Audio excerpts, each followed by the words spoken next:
E aí, meus queridos, tudo bem? Eu vou pedir, né, por favor, se puder já dar um likezinho, dar um compartilhar, se inscrever aqui no canal, eu ficaria muito grato e muito feliz. E continuando, eu vou passar esse videozinho aqui sobre limites, porque é muito importante para podermos entender sobre derivadas, para podermos entender sobre gradient descent. Esse daqui vai ser um vídeo bem introdutório. Se quiserem ver mais sobre isso, tem o Khan Academy. E o Khan Academy vai ensinar muito mais coisas. Isso daqui é muito mais só para termos uma pequena noção.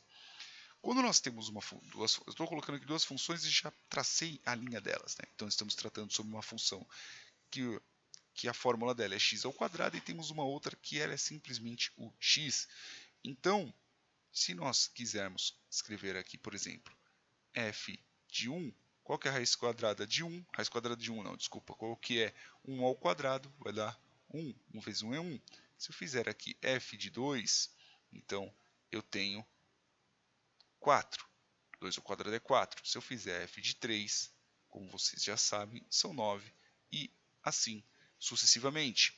Então se eu colocasse aqui, ficaria aqui 1. Então seria 1 de 1. Se eu pegasse aqui, por exemplo, que é 1, vou colocar aqui o 2, por exemplo. E eu espetar aqui, vai ser 2, 4, ponto. Se eu colocar aqui um 3, aqui em cima vai ser 3 de 9 e assim por diante. Vocês entenderam que para cada valor que eu passo dentro dessa função, ela vai me retornar um determinado valor. Porque, afinal de contas, dentro da função é x ao quadrado. Ok?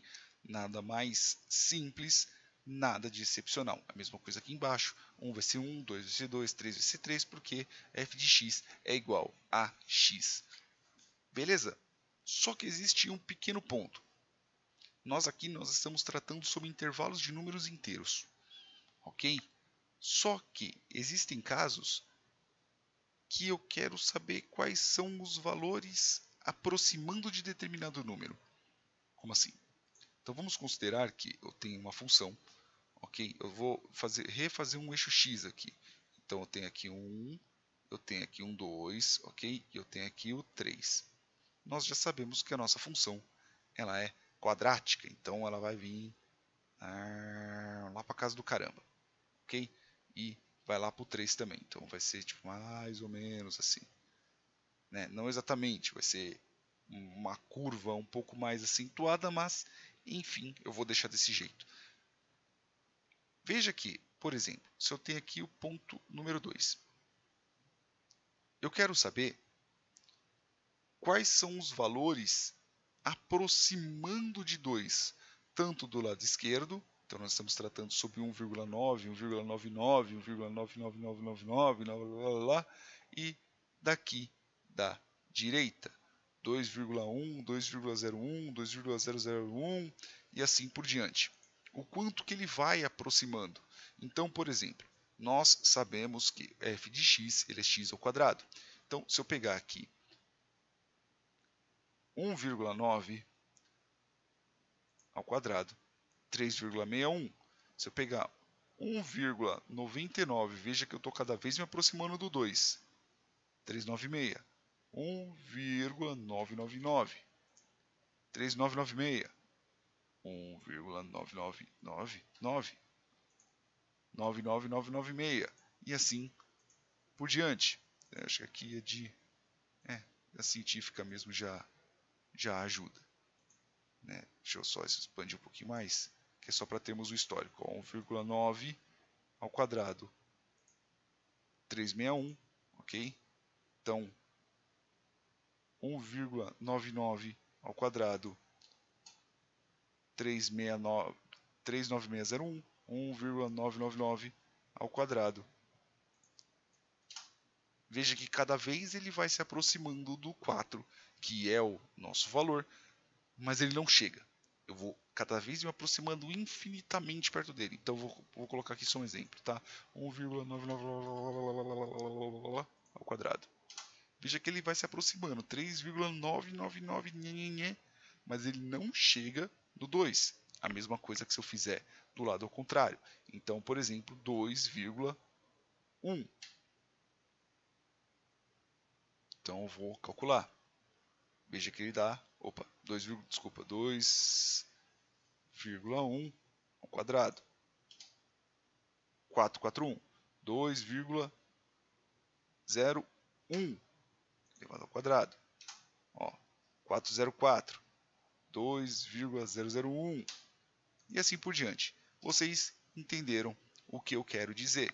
Então, quanto mais próximo nós vamos chegando a um determinado ponto, mais assertivo, vamos dizer assim, é o nosso valor. Existem casos especiais, mas vamos tratar somente deste ponto aqui. Nós podemos ver que quanto mais nós nos aproximamos de um determinado ponto, mais ele vai chegando àquele determinado valor. Então, esse daqui é o bendito do limite. Então, por exemplo, vocês vão ver, sei lá, tipo limite de f de x, sendo x aproximando a determinado número. Por exemplo, x aproximando a 2. Qual que é o valor? O valor neste caso é 2, ou 2. O valor neste caso é 4, pois afinal, quanto mais próximo ele vai chegando do x, mais próximo ele vai chegando do 2, mais o valor vai se aproximando de 4. Você pode colocar infinitos números, existem infinitos números entre o número 1 do x e o número 2 do x. Existem infinitos números entre o 3 e o 2, então quanto mais você vai se aproximando, mais esse valor vai se tornando infinito, mas ainda assim ele vai chegar num determinado ponto ao qual ele se aproxima deste valor. Mas veja que a escala dele vai diminuindo aqui neste ponto, né? Então, ó, nós temos 396, ó, 396, aí foi um pouquinho mais próximo, foi um bocado mais próximo, e aqui a mesma coisa, vindo do outro lado, ele vai ficando cada vez mais próximo ao 4. Existem casos especiais, mas isso vocês podem ver em outros vídeos, ou se surgirem algumas dúvidas, vocês podem me pedir e eu vou falar sobre isso. Beleza? Mas espero que vocês tenham entendido essa parte de limite. Quanto mais próximo você vai chegando a um determinado ponto, mais o resultado da função vai voltar determinado valor. Ok? Espero que vocês tenham entendido. No próximo vídeo, nós já vamos falar sobre os benditas das derivadas. Beleza, meus amores? Beijos na bunda e até mais.